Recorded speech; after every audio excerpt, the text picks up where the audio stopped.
और बड़ी खबर इस वक्त हम आपको बता दें, इस्लामिक स्टेट दहशतगर्द तंजीम के टॉप लीडर और चीफ अबू बकर अल बगदादी को मार गिराया गया है। बताया जा रहा है कि बगदादी को शाम में अमरीकी अफवाज ने टारगेट करके मार गिराया।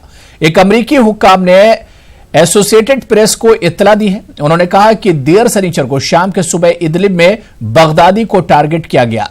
अमरीकी हुक्काम ने ताहम यह कहा कि अभी इस बात की तस्दीक नहीं हो पाई है कि अबू बकर अल बगदादी इस हमले में हलाक हो गया। वहीं कल ही अमेरिकी सदर डोनाल्ड ट्रंप ने ट्वीट किया था। सदर ट्रंप ने इस ट्वीट में कहा था कि कुछ बड़ा हुआ है। वहीं दिवाली के मौके पर नोएडा को खूबसूरत लाइटों से सजाया गया। खासकर नोएडा की सड़कों पर तिरंगी लाइटें लगाई गई हैं। इसका मकसद अवाम में हुब्बुल वतनी के जज्बे को बढ़ाना और फजाई आलूदगी से पाक दिवाली मनाना है।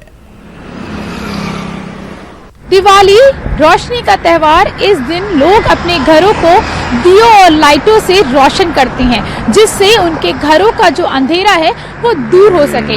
इस बार नोएडा अथॉरिटी ने घरों के अंधेरों के साथ साथ जो शहर का अंधेरा है उसको दूर करने की भी कोशिश की है और इस बार सड़कों पर तिरंगा लाइट को यूज किया गया है। आप देख सकते हैं कि पूरी नोएडा शहर को तिरंगा लाइट से सजाया गया है और साथ साथ त्योहारों में देशभक्ति की भावना भी लोगों में आए, उसको लेकर ये यूज की गई है। तिरंगा लाइट्स लगाई गई है पूरे शहर में।